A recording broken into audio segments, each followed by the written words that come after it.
Hai semuanya, gimana kabar kalian? Udah diingetin makan hari ini?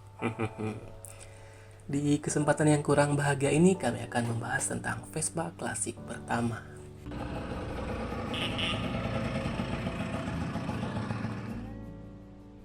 Di kalangan pencinta Vespa, pasti tak asing nih mendengar Vespa 98. Gimana enggak nih? Vespa ini merupakan Vespa pertama yang diluncurkan pada kala itu.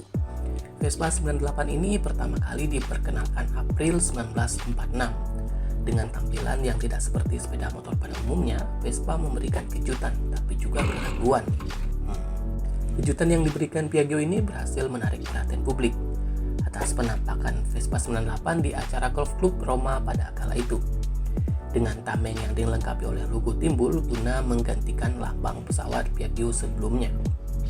Vespa 98 merupakan model pertama yang diluncurkan oleh Piaggio, yang awalnya merupakan industri pesawat tempur nih. Dikutip dari Vespa.com, penjualan Vespa pertama dimulai dari dealer kecil loh, dengan harga 55.000 lira atau sekitar 133,7 juta untuk model standar dan 66.000 lira atau sekitar 159,5 juta untuk model deluxe. Dikali itu aja udah ratusan juta ya harganya. Gimana sekarang? Oke, sebelumnya kita lihat dulu nih spesifikasi mesin Vespa generasi tertua ini. Ini dia.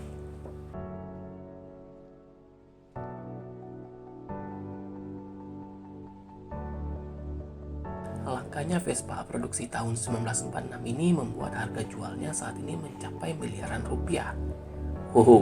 Tertarik untuk membelinya? Di sebuah badan lelang yang berpusat di Amsterdam, Belanda, menawarkan Vespa ini sebesar 4,6 miliar rupiah loh.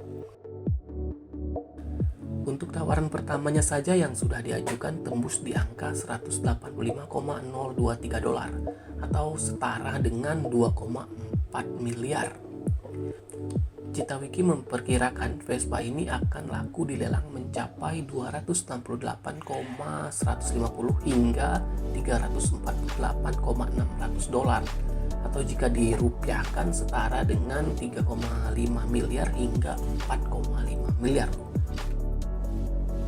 Tapi sebelumnya kita flashback dulu nih ke tahun 1884 di mana awal mula sejarah Vespa ini. Saat Rinaldo Piaggio yang saat itu masih berusia 20 tahun. Dia merubah perusahaan ayahnya Piaggio dan CO menjadi perusahaan pembuatan alat transportasi di Sestri Ponente. Aduh, gak tahu bacanya. Pokoknya ini nih, di Italia pada itu. Sejak awalnya, ia memang memiliki cita-cita di mana perusahaannya itu akan membuat kendaraan berbasis darat, laut, dan udara. Tetapi sebelumnya juga Piaggio sempat menekuni bisnis furniture dengan memasuknya ke kapal-kapal mewah. Meskipun pada akhirnya ia menyadari nih, usaha itu sangat terbatas untuk tumbuh dan berkembang. Setelah menyadari itu, disinilah ia mulai berbisnis transportasinya atau memulai nih bisnis transportasinya yang merupakan kereta api. Namun lagi-lagi ia belum puas dengan usahanya itu sih. Memang ya, kalau pembisnis itu susah banget puasnya. Pengennya lagi dan terus-terus mengembangkan usahanya. Salah jalan dikit kebangkrutan tuh akan menanti dia. Meletusnya Perang Dunia I memunculkan ide Piaggio untuk memulai usaha penerbangan. Usahanya itu dimulai di tahun 1915 dengan memperbaiki dan membangun pesawat amfibi kala itu. Gebrakan Piaggio pun makin nyata setelah dirinya bertemu Giovanni Vecna. Gitu mungkin ya cara bacanya. Seorang desainer dan insinyur nih.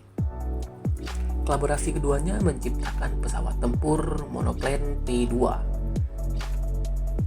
Selanjutnya bermunculan juga P7 pesawat amfibi balap Piaggio hingga P108 yang memiliki 4 mesin.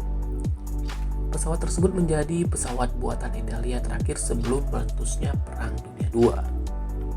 Selanjutnya, usaha keluarga ini berlanjut ke generasi ketiga, yakni putra Rinaldo dan Enrico Piaggio. Mendekati kekalahan Jepang atau di tahun 1944, Enrico menemukan banyak sisa-sisa onderdil pesawat tempur buatan ayahnya. Dari situlah muncul ide cemerlang Enrico membangun kendaraan skuter saja nih.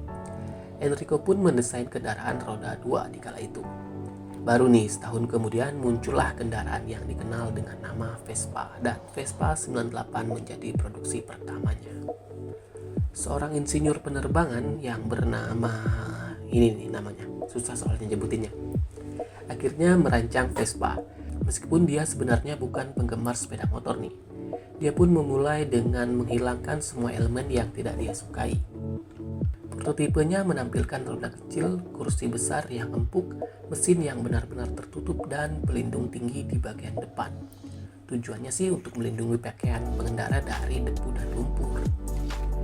Ia memindahkan mesin dari posisi sentral tradisionalnya yang mengharuskan pengendara mengangkangi mesin saat pemasangan ke posisi di samping roda belakang. Udah kebayangkan gimana?